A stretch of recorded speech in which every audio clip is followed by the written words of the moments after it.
శుభం బియాదు శ్రీ గురుభ్యో నమః. మేషరాశి వారికి డిసెంబర్ 15వ తారీఖు నుండి 31వ తారీఖు వరకు ఏ విధంగా ఉందనే విషయాన్ని మనం ఇప్పుడు విశేషం తెలుసుకోవడం ప్రయత్నం చేద్దాం. మేషానికి తృతీయ స్థానంలో బృహస్పతి అక్కడ వచ్చేసాడు. రిట్రాగ్రేషన్లో మళ్ళీ తిరిగి వచ్చేసాడు. పునర్వసు నక్షత్రం 3వ పాదం మీదకి వచ్చాడు. అలాగే పంచమ స్థానంలో కేతువు, అదేవిధంగా అష్టంలో చూసుకునేసరికి బుధుడు శుక్రుడు యొక్క ప్రభావం కనిపిస్తుంది. భాగ్యస్థానంలో కుజుడు రవి, 2 గ్రహాల యొక్క ప్రభావం, అధిపతత్వం గల గ్రహాలు 2 ఉన్నాయి అక్కడ. లాభస్థానంలో రాహు, వ్యయంలో శనీశ్వరుడు కూర్చున్నాడు. ఆర్థిక విషయానికి వచ్చినప్పుడు విశేషంగా చెప్పుకోవాలంటే ఆర్థికంగా కొత్త ఉద్యోగ ప్రయత్నాలు ఏవైతే ఉన్నాయో కొంత చేయకుండా ఉండగలిగితే బాగుంటుంది. ఉన్న ఉద్యోగాన్ని మెయింటైన్ చేయడం ప్రయత్నం చేయండి. మీకు అనవసరంగా మీకు ఇబ్బంది పడే అవకాశం ఉంది కాబట్టి అటువంటి ప్రయత్నం చేయకండి.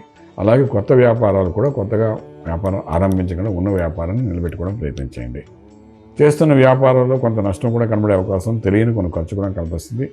అలాగా లక్ ఫేవరింగ్ అనేది కొంచెం తక్కువ ఉంది కాబట్టి జరుగుతున్నట్టుగా ముందుకు వెళ్ళిపోగలిగితే చాలా బాగుంటుంది మేషరాశి వారికి. అలాగే శుభవార్తలు వింటారు, శుభమైన కార్యక్రమంలో పాల్గొంటారు. ముహూర్తాలు లేవు కాబట్టి విశేషమైన శుభకార్యాలు అయినప్పటికీ రిజిస్ట్రేషన్స్, అలాగే మనకు ఇల్లు కొనడాలు, అమ్మడాలు, కొత్త ఇంట్లోకి మీరు రిజిస్ట్రేషన్ చేసుకోవడాలు, అలాగే రియల్ ఎస్టేట్ చేసేవాళ్ళకి, కన్స్ట్రక్షన్, స్టీలు, సిమెంట్, ఐరన్ వ్యాపారం చేసేవాళ్ళకి ఆర్థికంగా బలోపేతం జరగడం, ఇవన్నీ యాజ్ యూజువల్గా జరుగుతూ ఉంటాయి. ఏమాత్రం భయపడక్కలేదు. ఇంపోర్ట్ ఎక్స్పోర్ట్ వ్యాపారాలు చాలా న్యూట్రల్గా ఉంటాయి.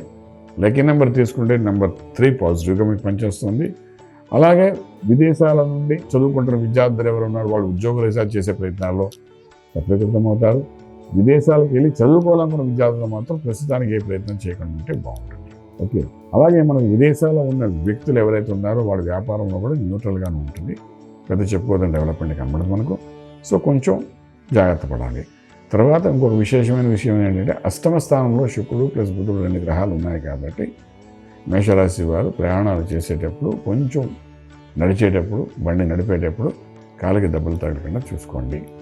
అది కాలికి ఎముక దెబ్బ తగులుతుందా, నరం చిట్లుతుందో మనకు తెలియదు, కానీ రెండింటి కలిపిన ఒక దోషం అయితే కనబడుతుంది, కాలా కనబడుతుంది. అలాగే మనం పెద్దవాళ్ళు ఎవరైనా బాత్రూంలో వెళ్ళేటప్పుడు వచ్చేటప్పుడు జాగ్రత్తగా ఉంటే బాగుంటుంది. కాలు జారి ఎముకకి ప్లస్ నరానికి సంబంధించిన దోషం వచ్చే అవకాశం ఉంది ఈ 15 రోజుల్లో.